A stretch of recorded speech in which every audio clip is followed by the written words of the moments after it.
Olá, amigos da Revolução Industrial Brasileira, aqui mais uma vez com vocês, trazendo um novo entrevistado aqui no canal. O nome dele é José Eduardo Roselino, professor da área de Economia da Universidade Federal de São Carlos, no estado de São Paulo, a famosa UFSCar, né, que na voz de um carioca é UFSCar, né, mas lista de UFSCar, né?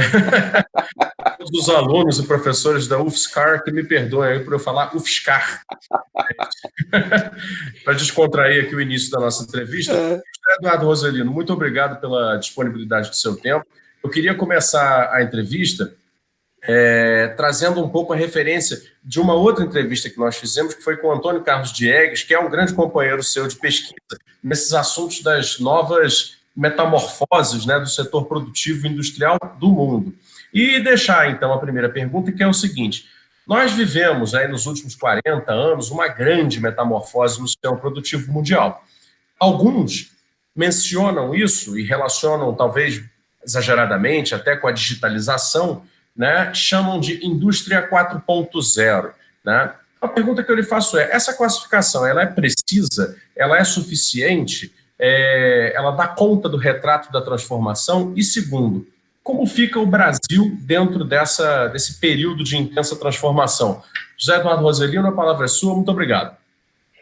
Eu que agradeço, Fausto. É um prazer estar aqui, um privilégio, na verdade, conversar com você aqui e tentar contribuir com algumas ideias aqui para o canal Revolução Industrial Brasileira.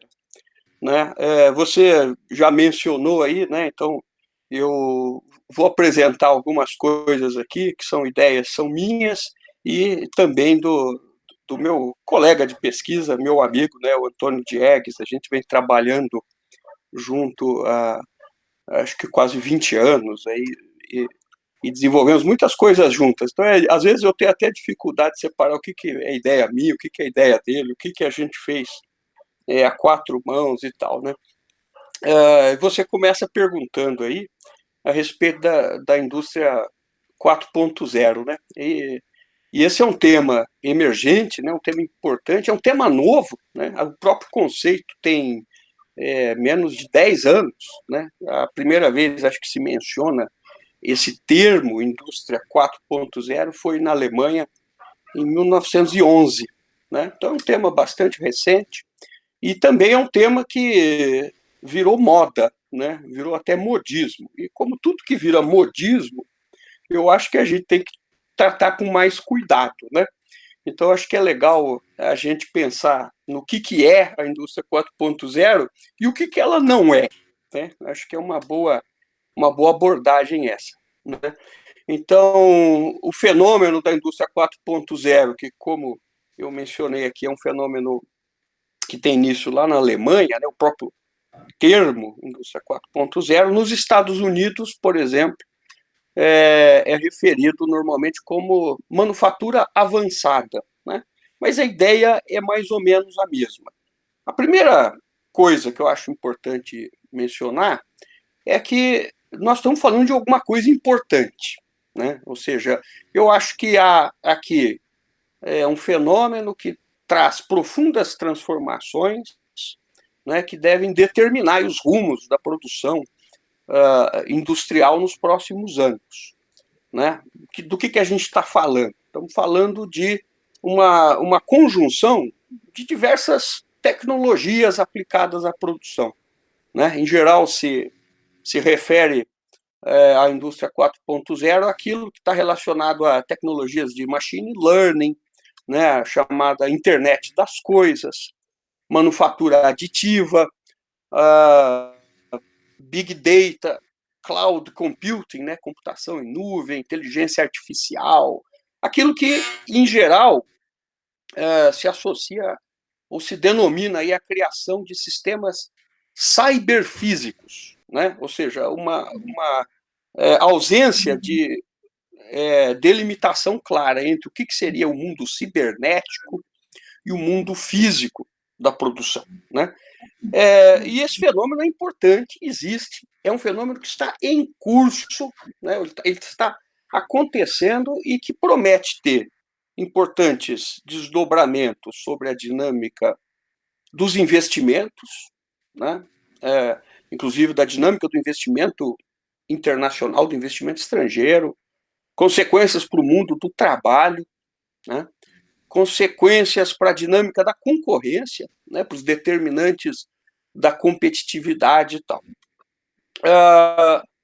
Mas é preciso, como eu mencionei aqui, tomar alguns cuidados com os modismos. Então, junto com esse conceito, aparece por aí, né? Hoje em dia se fala em marketing 4.0, tesouraria 4.0, RH 4.0, acaba virando muitas vezes um termo para vender livro, para vender palestras e tal, né? Então, é preciso tomar um pouco de cuidado com as coisas. Quando o conceito surgiu, e ele ganhou importância ou dimensão, ganhou destaque, inclusive com relatórios de grandes consultorias estrangeiras, né? Eu me lembro aqui do trabalho da McKinsey, que foi importante para divulgar e tal, e eles apresentaram o fenômeno da indústria 4.0 como um processo de natureza técnica ou tecnológica, né? Como se a indústria 4.0 fosse resultado de uma transformação puramente tecnológica, inovações tecnológicas que aconteceriam espontaneamente, né? Que teriam se desenvolvidas no vácuo, né? E tal. Então, a primeira coisa que eu acho importante a gente mencionar aqui é que não tem nada disso, né? Muito pelo contrário. A tese nossa, que inclusive a gente publicou aí num texto para discussão, até faço propaganda aqui do nosso texto para discussão, né? Está publicado lá como texto para discussão na página do Instituto de Economia da Unicamp, né? O título do nosso trabalho é Indústria 4.0 e as redes globais de produção e inovação em serviços intensivos em tecnologia. Mais alguma coisa agora que eu não me lembro aqui, né? Então, quem quiser, quem tiver curiosidade de aprofundar, pode ir lá e ler o texto, que eu acho que tem coisas legais ali, né? O que a gente quer mostrar é que, na verdade, talvez o fenômeno mais relevante dessa indústria 4.0 é o fato de que ela surge de estratégias nacionais, deliberadas. Quer dizer, não há nada de espontaneidade tecnológica, muito pelo contrário. Se eu tiver que mencionar aqui qual que é o aspecto mais essencial da chamada indústria 4.0 ou da manufatura avançada, é o fato de que ela marca, né, o retorno, a importância de políticas industriais explícitas. As políticas industriais nunca deixaram de ser importantes, né, como apresenta a Mariana Mazzucato, o Chang e tal, né? Mas hoje elas ganharam uma visibilidade enorme, né? São políticas nacionais de desenvolvimento industrial e tecnológico explícitas dos países, né? E a própria indústria 4.0 surge disso, né? De uma iniciativa alemã, do governo alemão, das grandes empresas alemãs, da comunidade acadêmica, científica alemã, né? De todo o sistema de inovação alemão para fazer frente às transformações em curso no mundo da produção e tal, e, de certa forma, preservar, ampliar a liderança tecnológica industrial alemã em certos setores, né? Então, o primeiro aspecto é esse, né? Não há nada de espontâneo nisso. Tem uma discussão, né? Tem uma discussão crítica a respeito da chamada indústria 4.0, que visa, vamos dizer assim, desmerecer ou diminuir a importância dela, né? Tem gente que fala, não, isso é um jogo de palavras, né? É um mero jogo de palavras. Até a expressão que a indústria 4.0 é um old wine in a new bottle, né? Ou seja, um vinho velho vendido numa garrafa nova, né? Eu não concordo com isso, né? Eu acho que há, sim, um fenômeno muito importante em curso, com consequências, com desdobramentos muito importantes.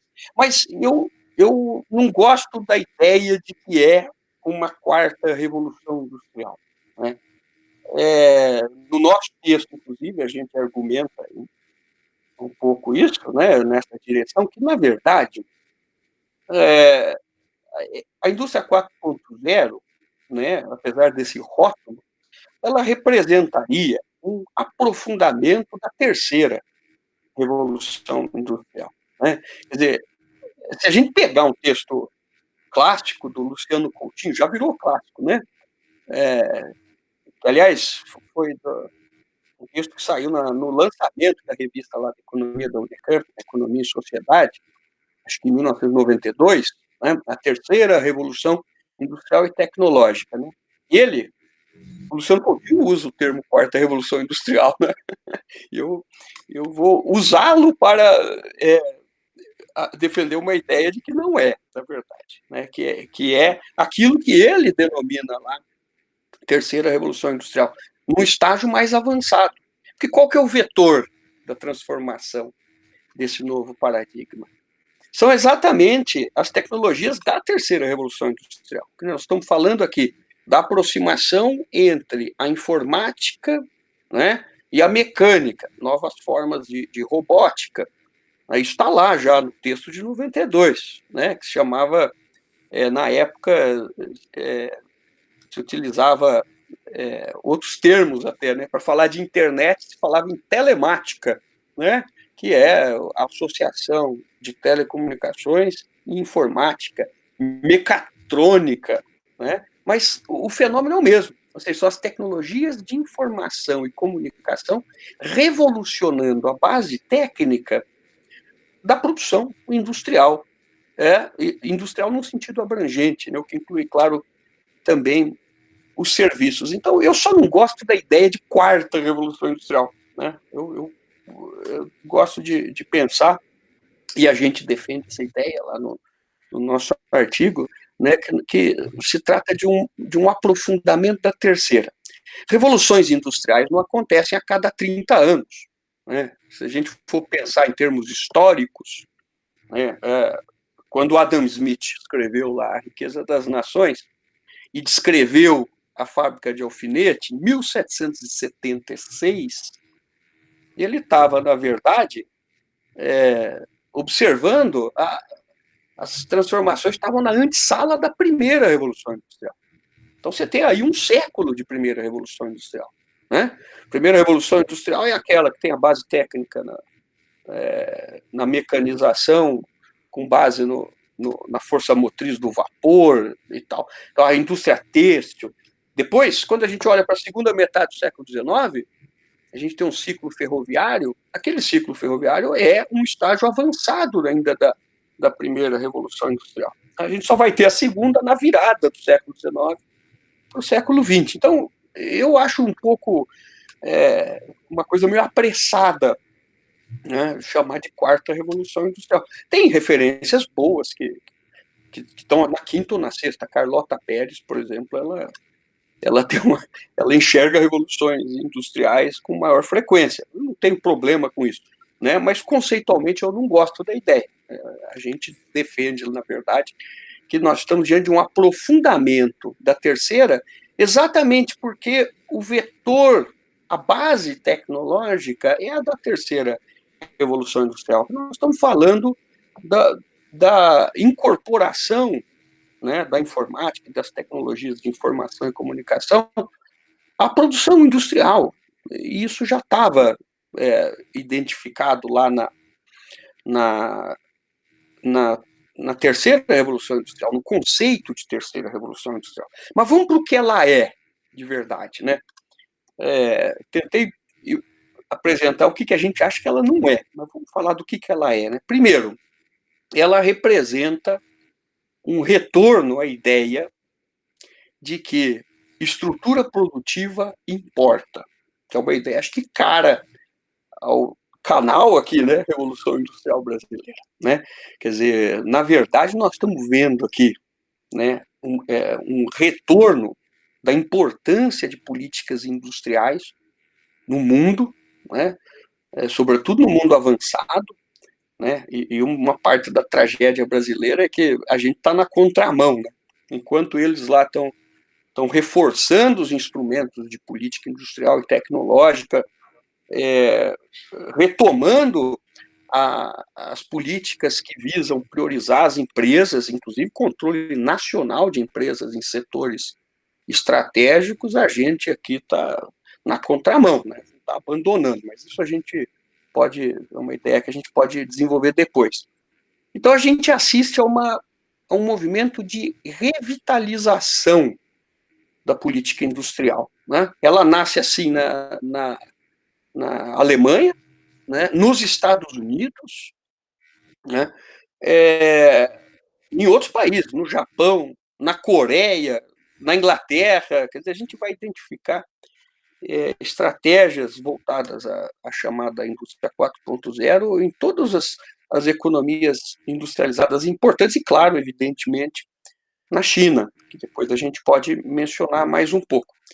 Então, diferentemente daquela ideia meio inocente, vamos dizer assim, né, de que se trata de um fenômeno eminentemente tecnológico, há muito componente, a gente pode dizer até geopolítico, no desenvolvimento dessa indústria 4.0, né? Nós escrevemos um artigo, que, aliás, é resultado de uma dissertação de mestrado que eu orientei lá na UFSCar, como você bem mencionou. Espera um pouquinho que eu estou com...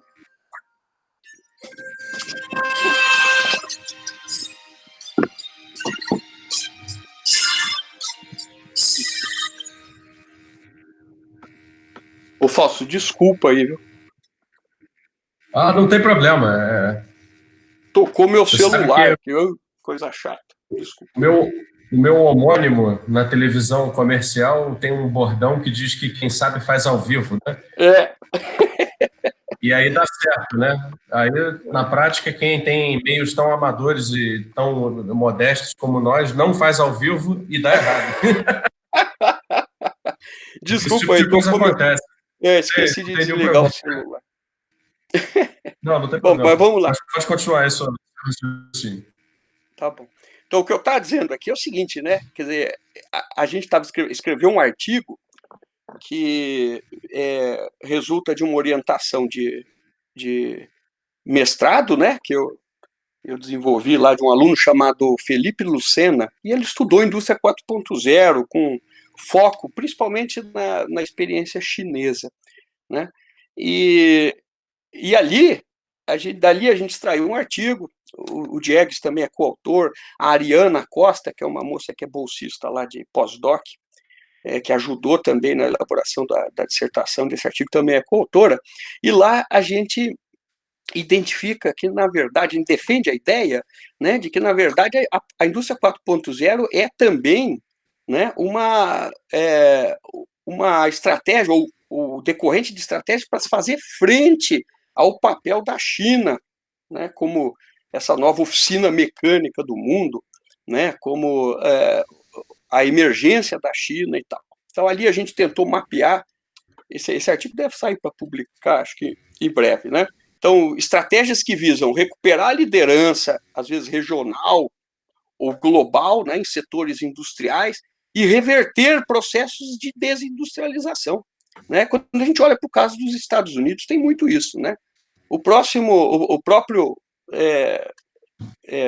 contexto que elegeu o Trump aí tem a ver com isso, né? Com uma preocupação com os empregos, com a preservação de empregos ou com a recuperação, né, na verdade, de empregos industriais nos Estados Unidos e tal.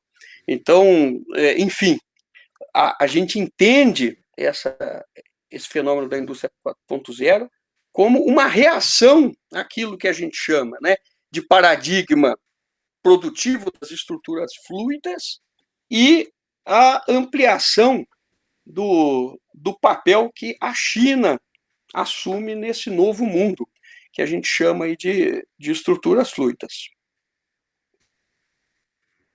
Ô, José Eduardo, eu vou até engatar agora que você falou sobre isso, porque esse foi um conceito que ficou muito pendente ainda de explicação na entrevista anterior com o Antônio Carlos Diegues. Estruturas fluidas. Intuitivamente, a gente pensa sobre isso e fica, bom, aquela impressão, né, do contraditório, né, do paradoxal, porque ou bem a coisa é uma estrutura ou bem a coisa é fluida.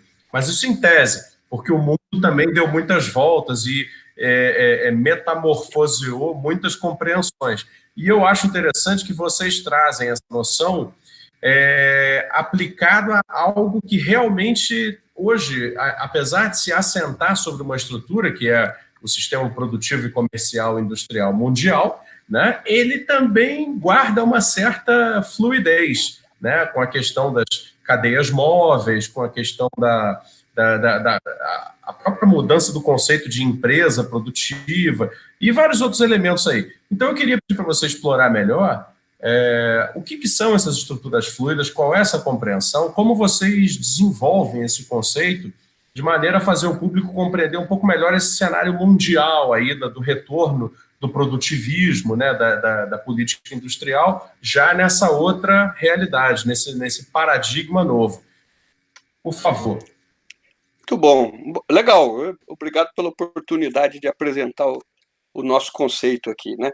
E ele tem muito disso que você já mencionou, quer dizer, é quase que uma brincadeira que a gente faz, né? Porque, em geral, com os termos, né? Porque, em geral, a gente entende estrutura, né, ou aspectos estruturais em oposição àquilo que a gente chama de aspectos conjunturais, né?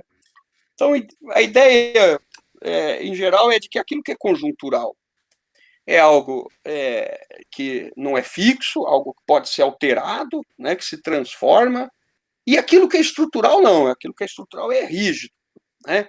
É aquilo que não se altera, pelo menos no curto ou no médio prazo, né? E o que a gente busca reforçar com essa ideia que nós defendemos num outro texto para discussão, né, que está lá também na página do Instituto de Economia da Unicamp, é que as transformações que aconteceram no mundo da produção, né, desde o finalzinho do século passado até o presente, elas vão na direção de transformar em fluido, ou seja, em mutável, aquilo que é estrutural, né? A gente chama isso de transição de um paradigma de estruturas estanques para um paradigma produtivo de estruturas fluidas. Eu acho que o aspecto central dessa passagem está no maior grau de liberdade, né, na conformação das estruturas produtivas por parte da grande empresa. Estamos falando aqui das grandes corporações globais, né? Então, quando a gente pensa na própria experiência histórica de industrialização brasileira, isso fica, acho que, mais claro, né? Então, quando a gente olha para o mundo do pós-Segunda Guerra Mundial, que é o momento que a gente tem a grande extroversão dos capitais produtivos, né, a conformação dessas grandes corporações globais, as transnacionais, né, como é que se dava a busca pela superação do subdesenvolvimento? Se dava pela tentativa, né, de avançar na industrialização, né, de certa forma, para replicar as estruturas produtivas que existiam nas economias avançadas. Então, se a gente olha para o plano de metas, era mais ou menos isso que se buscava ali, né? Você olha para uma estrutura produtiva dos Estados Unidos, pessoal, o que eles têm que a gente não tem, né? Quais são as lacunas que a gente precisa preencher para que a gente tenha uma estrutura produtiva de uma economia avançada, né? Isso significava reproduzir, né, as estruturas e reproduzi-las de uma forma que o nome lá da área de administração que explica isso bem, né, que é o Michael Porter, né, ele chamava de modelo multidoméstico, né, quer dizer, a empresa multinacional que constitui em cada país que ela opera uma estrutura que replica a estrutura que ela tem na matriz. Nesse modelo multidoméstico, havia sucesso, no caso brasileiro, em se replicar esse padrão industrial. E o caso da automobilística é o exemplo mais bem acabado disso. Né? Então, você pega... Como é que se construiu aqui o setor automobilístico? Bom, você fechou o país para o comércio, né? Quer dizer, para vender automóveis aqui no Brasil, falando didaticamente, você precisava montar aqui no Brasil. Você é protecionista para o comércio, mas você é aberto para a entrada do investimento externo direto. É aquilo que se chama de estratégia jump the tariff, né? Pular a tarifa. Né? Aí você conseguia casar o investimento estrangeiro da Ford, da Volkswagen, da General Motors e tal, com as empresas nacionais. Então, você vai montar... A Ford vem montar automóveis no Brasil, mas ela vai usar freios Varga, ela vai usar escapamentos nacionais, amortecedores COFAP. Então, você casava o investimento estrangeiro com o capital nacional e replicava a estrutura produtiva que existia nos países centrais. Tem um texto lá da Conceição Tavares, que é um clássico, né, de 72, o da substituição de importações ao capitalismo financeiro, que ela tem um trecho que eu acho lindo, né? Eu acho que todo mundo que estudou economia brasileira já conhece esse trecho, em que ela menciona o desafio que é a industrialização, que exige-se construir todos os andares de um edifício ao mesmo tempo, não é isso? Porque para ter indústria aqui, automobilística, eu preciso ter tudo. Eu preciso ter a siderurgia, eu preciso ter a metalurgia, eu preciso ter plásticos, eu preciso ter resinas, eu preciso ter tinta, eu preciso ter material elétrico, eu preciso ter vidro, eu preciso ter borracha. E nós tivemos um sucesso enorme em fazer isso. O Brasil foi muito bem sucedido. Então, você pega a automobilística, que era o coração da segunda revolução industrial, né? A metalmecânica, motor de combustão interna e tal. Quando você chega nos anos 60, o Brasil tem um automóvel produzido aqui com um conteúdo nacional que era quase 100%. Né? A gente atinge mais de 90% de índice de nacionalização na automobilística nos anos 60. Então, a industrialização naquele contexto, ela tinha essa configuração. Estruturas estanques. Ou seja, as estruturas eram mais ou menos impermeáveis. A nossa indústria automobilística tinha uma dinâmica toda doméstica, a do México também, a dos Estados Unidos também, a da Alemanha também, quer dizer, onde ela se implantava. O que mudou, né, com aquilo que se chama cadeias produtivas globais e tal? Mudou que, na verdade, a grande empresa passou a ter um grau de liberdade muito maior, né, na forma como ela aloca, como ela espalha, né, espacialmente, globalmente, geograficamente, né, as suas atividades produtivas, as suas funções corporativas, né, os elos das suas cadeias.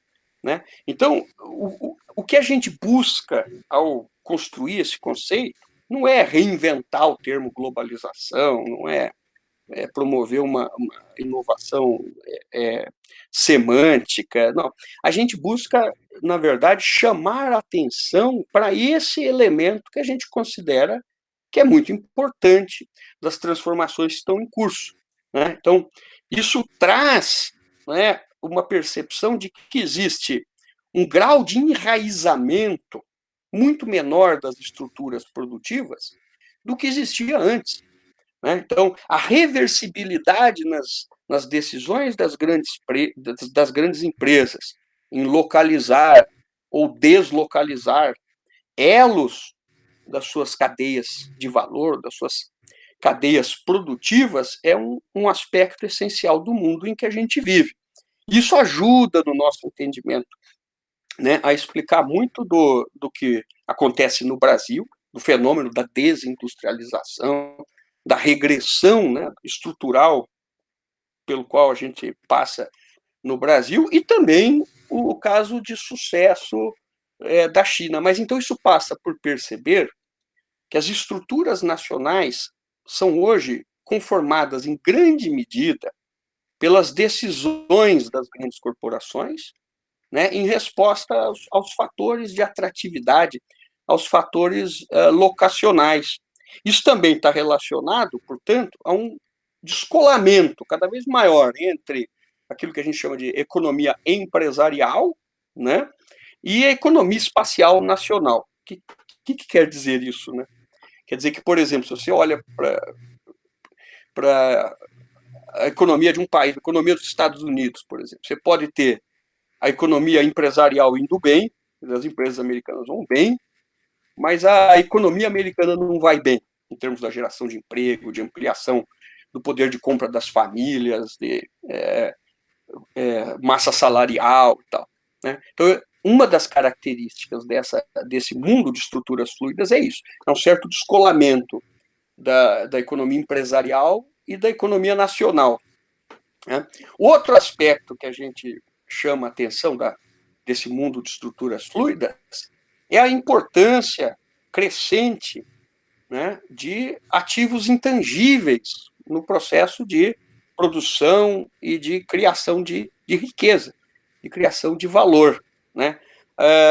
Alguns chamam isso de desmaterialização da produção, né? Outros de servitização, né? Eu não estou aqui repetindo perdão da expressão, né, essa baboseira de sociedade pós-industrial, não, de jeito nenhum, né? A gente continua necessitando aqui da Revolução Industrial Brasileira, né, para superar o subdesenvolvimento. Mas a ideia que a gente defende, que a gente percebe, é da importância do processo de produção da riqueza como um processo cada vez mais em bases imateriais, né, com a importância de insumos tecnológicos, a importância dos setores de tecnologia de informação e comunicação, sobretudo, né, o que remete a um tema que eu já vi sendo discutido aqui no canal, né, que eu acho muito importante, sobre um conceito mais abrangente de indústria, né? Isso é um vício, sobretudo, da língua portuguesa, né? Porque em inglês, quando se fala em industry, o conceito é mais abrangente, né? Aqui no Brasil, quando a gente fala em indústria, em geral se pensa na indústria como algo que tem que ter uma chaminé, né, tem que ser uma... Ou seja, existe uma confusão aqui no Brasil entre indústria e indústria de transformação, ou indústria manufatureira, né? A gente tem que ter uma visão abrangente de indústria, né? Eu acho que o conceito importante, ou adequado de indústria, é aquele que busca encontrar o que seriam as características da indústria na concepção do Caldor, né? na concepção caldoriana. Quer dizer, talvez se eu procurar ali quais são as atividades econômicas que geram importantes ganhos de produtividade ou que propagam pelo conjunto da economia ganhos de produtividade, que permitem, portanto,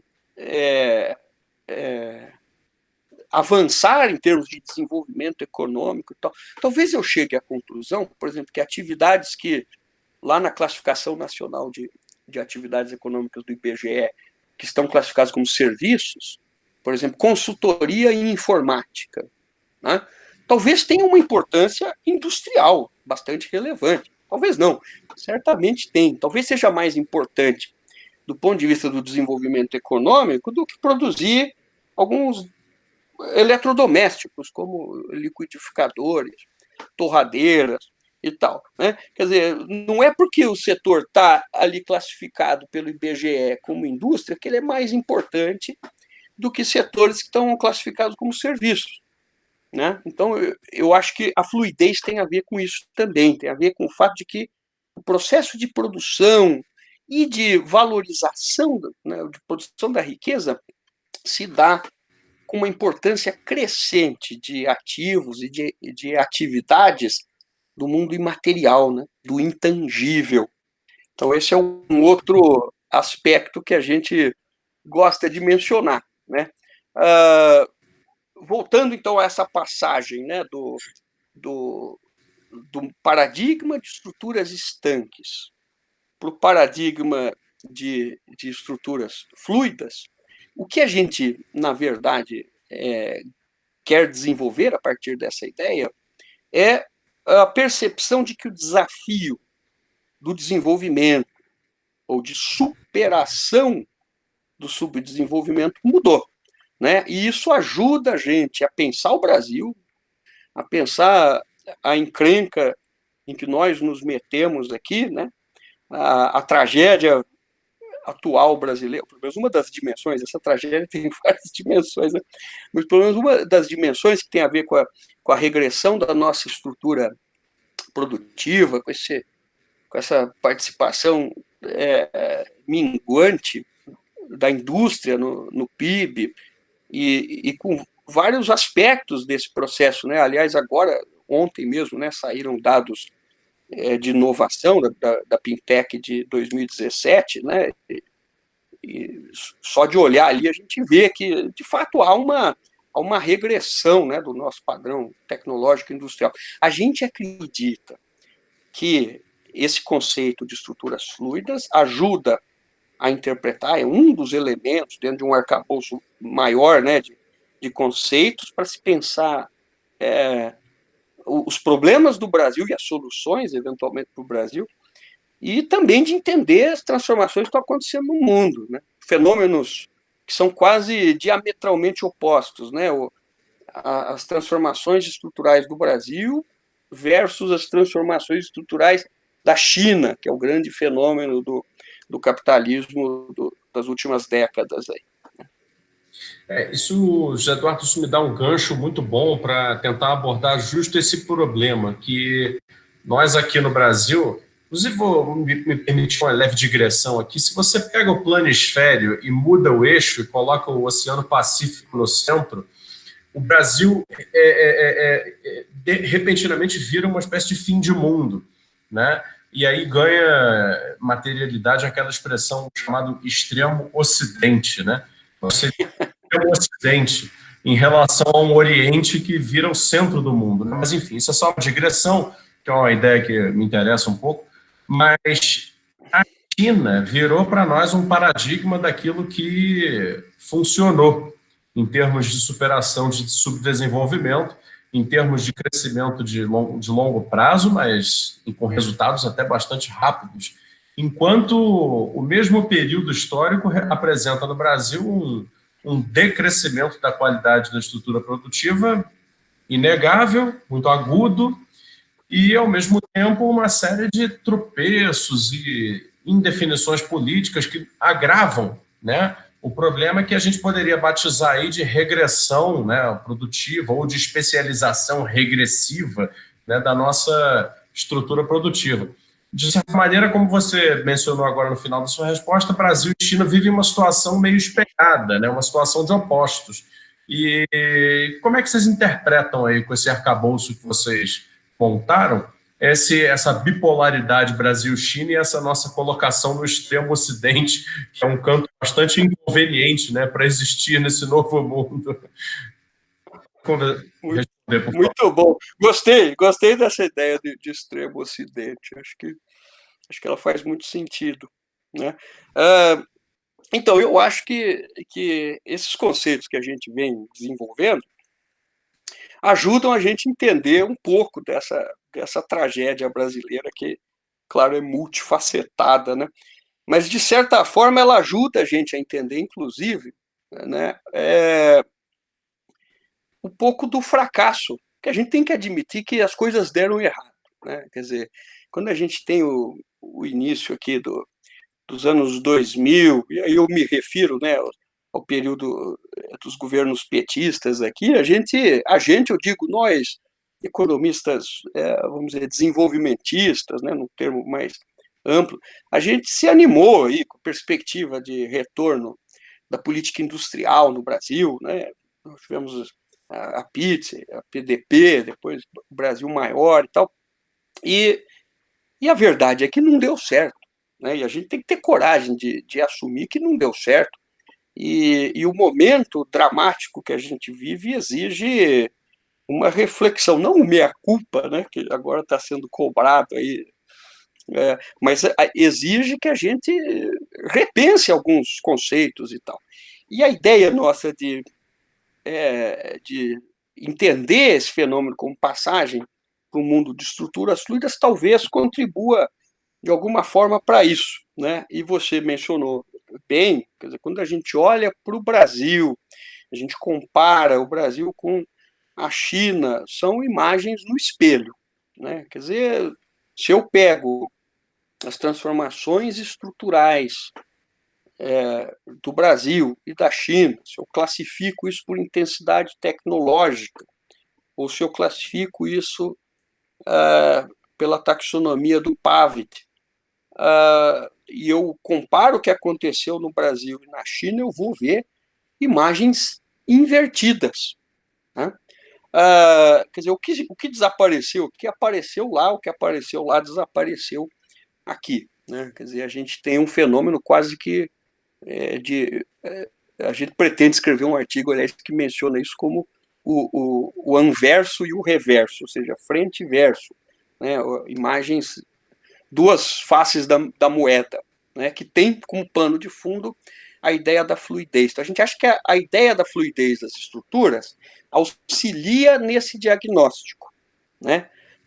Mas, claro, que não existe explicação simples para o que aconteceu no Brasil. Né? O fracasso das políticas recentes no Brasil ele tem vários determinantes, né? Tem várias críticas já boas feitas à política industrial e tal. Mas a gente precisa entender por que se a gente pega lá a agenda, sobretudo da Dilma Rousseff, né?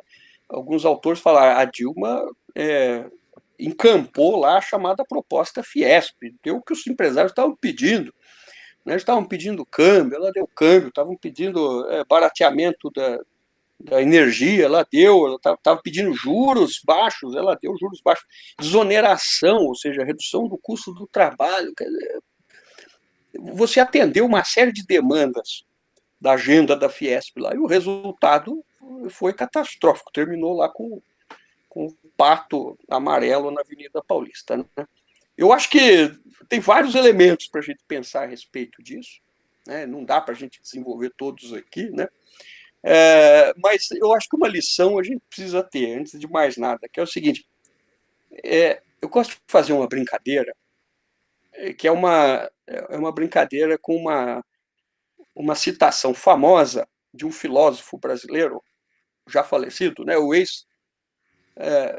O filósofo falecido carnavalesco Joãozinho 30. Tem uma frase famosa do Joãozinho 30 lá que ele brinca e fala, quando criticaram ele, né, pelo excesso de luxo do carnaval no Brasil, fala, mas olha só essa gente, favelados, esses pobres, todos gastando tanto dinheiro com o carnaval e tal. E aí o Joãozinho 30 soltou aquela frase que os mais jovens acho que não conhecem, né? Mas que eu acho muito engraçado. Ele disse, olha, pobre gosta de luxo, né? Quem gosta de pobreza é intelectual. Então, essa é uma frase conhecida do Joãozinho 30. Eu gosto de parafraseá-lo dizendo o seguinte: capitalista gosta de dinheiro. Né? Quem gosta de indústria é economista desenvolvimentista. A gente não pode esperar por parte dos capitalistas brasileiros, né, apreço pela indústria, preocupação pela indústria, né, como o meu amigo Diegues desenvolveu lá o conceito de doença brasileira, que vocês trataram na entrevista dele. Né? Quer dizer, o empresário está preocupado em ganhar dinheiro. O arranjo que ele desenvolve para ganhar dinheiro pode passar pela produção industrial ou não. Né? Então, o problema de pensar na Revolução Industrial Brasileira é nosso, porque nós estamos preocupados com a superação do subdesenvolvimento. Nós estamos preocupados com transformar esse país num país mais generoso para o seu povo, e a gente entende que a indústria é o caminho para isso. Não é? Então, esse compromisso tem que vir para a gente, e é isso que a gente tem que levar em conta quando a gente pensa na política industrial e de desenvolvimento, né? A gente precisa lembrar que essa maior fluidez, ela exige uma combinação de políticas industriais e macroeconômicas para fomentar esse desenvolvimento da indústria. Que quando a gente olha para o período recente, a gente vai ver que não se manifestou. Mas também, né, e aí vem a explicação nossa mais estrutural, a nossa tragédia tem um pouco a ver com o timing do nosso processo de industrialização. E quando comparado ao timing dos chineses, isso faz mais sentido. Então, o que eu quero mencionar aqui, né? Quando a gente olha para o Brasil, a gente vê que nós fomos, durante um certo tempo, um exemplo para o mundo, né? A gente não pode esquecer isso. Nós constituímos aqui uma estrutura produtiva diversificada, complexa, integrada. Nós somos um dos casos mais bem-sucedidos do mundo, né, na transformação estrutural. E nem tudo está perdido também, porque outro aspecto é esse, né? A gente vive uma onda meio pessimista de achar que está tudo perdido e tal. E eu não acho que seja adequado essa ideia. Aliás, aí, o conceito de fluidez, ele tem o seu lado positivo também, que tem a ver com isso. Então, o fato é que nós construímos uma estrutura produtiva toda baseada no paradigma produtivo de estruturas estanques. E a nossa crise dos anos 80, a crise, que em termos gerais se referem como crise da dívida, ela coincidiu exatamente com o ápice, do nosso processo de industrialização dentro do paradigma de estruturas estanques, e com essa mudança que vai se dar no mundo. Os chineses, eles dão um salto importante em termos das suas transformações estruturais. Não estou menosprezando aqui o que fizeram antes, sobretudo o papel do Mao Tse Tung e tal, mas a constituição da China como uma potência industrial, ela se dá, sobretudo a partir, ou ela se acelera, sobretudo a partir das reformas do Deng Xiaoping.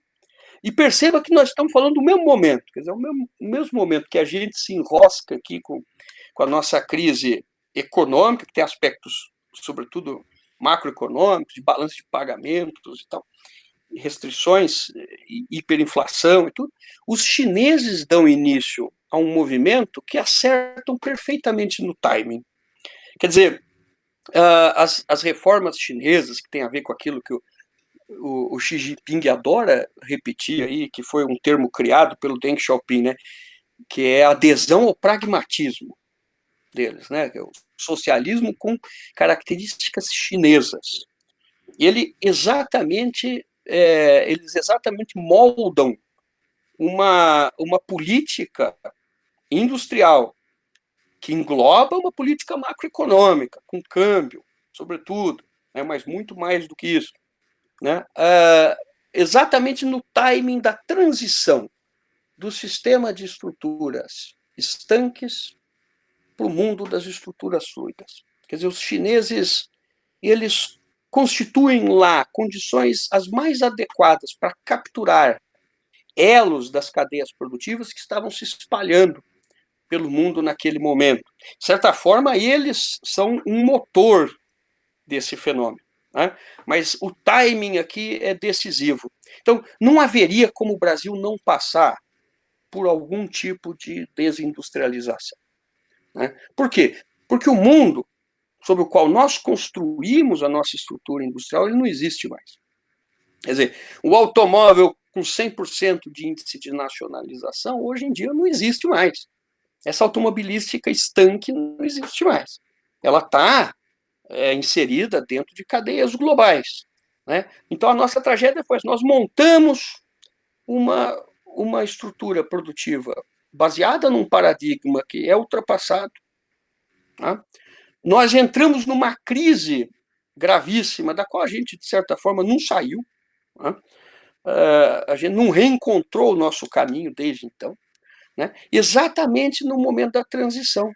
E é nesse momento da transição que os chineses dão início lá à construção daquilo que eles estão chamando de o sonho chinês, né? Que tem a ver exatamente com se aproveitar, né, dessa maior fluidez por meio de uma combinação de políticas industriais e macroeconômicas para se fomentar o desenvolvimento industrial e a transformação estrutural. Então, eu acho que o nosso conceito é interessante para contrastar, né, essas duas experiências. E aí eu convido aqui as pessoas que tiveram paciência de nos escutar até agora para dar uma olhadinha lá nos nossos textos, porque lá a gente desenvolve de forma mais pormenorizada e mais detalhada essas ideias. José Eduardo, eu devo dizer a você que, apesar de não ter como, né, pormenorizar tanto assim, a entrevista ficou muito bacana. Tenho certeza que qualquer um que tenha acompanhado até aqui vai ter uma compreensão aí dessas fluidezes, né, do mundo contemporâneo e da distribuição produtiva, de como isso, na verdade, enseja uma nova disputa tecnológica, uma nova disputa comercial entre países e que, para fazer o fechamento aqui com a entrevista, voltando à primeira referência, abre caminho para uma nova, não digamos uma revolução, mas uma nova evolução, né, do conceito do método industrial produtivo, que vem a se chamar aí vulgarmente de indústria 4.0, como resposta, né, a esse novo dreno de recursos que a China, né, colocou sobre o mundo nos últimos aí 30 anos, pelo menos, né? José Eduardo Rosolino, eu queria muito te agradecer mais uma vez por essa sua primeira entrevista aqui, que eu tenho certeza que você vai ter maior interesse de voltar aqui para discutir mais coisas e aprofundar os seus conceitos dos seus estudos aí junto com o Antônio Diegues e quem mais você quiser indicar. Queria deixar aberto também para você fazer uma fala final, se despedir, alguma consideração, né? E convidar você que nos assiste a se inscrever aqui no nosso canal para ter mais entrevistas interessantes sobre esses assuntos aqui na Revolução Industrial Brasileira. Com você, José Eduardo. Bom, obrigado. Espero que tenha sido bacana para quem nos ouviu aqui, né? Que tenha contribuído para a reflexão, né? Agradeço a possibilidade de participar, acho que o canal está ficando muito bacana, o projeto de vocês é muito interessante, né? E eu vou agora abusar da sua paciência aqui, então você falou que eu podia fazer uma colocação final, que eu vou abusar e fazer duas. A primeira dela é sobretudo para os jovens interessados no tema, os pesquisadores, os estudantes que estão aí nos escutando, né? É o seguinte, a gente vive um momento meio desanimador, né? Quer dizer, existe uma perspectiva hoje meio pessimista, né? E há motivos para isso, evidente, né? Mas eu chamo a atenção para o fato de que se a gente tiver uma perspectiva histórica, se a gente observar, né, a trajetória brasileira de longo prazo, nós vamos perceber que muito já foi feito aqui, né? E que a gente não pode desmerecer aquilo que nós temos. Nós ainda temos um dos parques industriais mais expressivos do mundo, né? Nós ainda temos um país aqui que tem condições de superar o subdesenvolvimento. É claro que nesse momento atual a gente não está muito animado com relação a isso, né? Mas a história está viva, ela está sendo construída, né? O Fukuyama errou, quer dizer, não há fim da história, pelo contrário, nós estamos vendo como a história está avançando a passos acelerados. Então, essa é a primeira mensagem, uma mensagem meio de otimismo no longo prazo, que eu acho que a gente tem que preservar. A segunda é que eu queria... É o seguinte, olha, a gente está aqui defendendo a importância da indústria, né? Nós, chamados desenvolvimentistas, né, caldorianos, schumpeterianos, a gente entende que a gente tem que ter políticas industriais, a gente precisa fomentar a produção industrial, a atividade industrial. Mas, veja, isso não é um fim em si. A gente nunca pode confundir os meios e os fins. né? Quer dizer, o nosso objetivo não é desenvolver indústria para ter indústria. Né? A indústria, a gente não tem nenhuma tara especial pela indústria, né? Nenhum fetiche pela indústria. É que a gente entende que a indústria é o caminho. A gente entende que a indústria é o meio para se chegar no fim. Qual é o fim? O fim é a construção de um país mais generoso para os seus cidadãos. A gente entende que a indústria é um fator necessário e determinante para se superar, né, o subdesenvolvimento. Então, é isso que eu queria deixar como mensagem final aí. Muito obrigado. Olha, José Eduardo, eu te agradeço agora triplamente por colocar essa definição tão basilar aí. Assino embaixo, não poderia concordar mais. E para terminar, porque a gente já alongou bastante aqui, eu só queria pedir desculpa, porque nessa entrevista foi bastante incomum, porque tocou seu celular, tocou a câmera da minha casa, depois o negócio caiu. Eu imagino que a gravação vai ficar toda acidentada, mas o que importa é o conteúdo. Eu, José Eduardo Roselino, aqui da UFSCar, ou melhor dizendo, UFSCar, né? UFSCar. Na sua primeira entrevista aqui com a Revolução Industrial Brasileira. Novamente, muito obrigado. Pessoal, se inscreva no canal. Até uma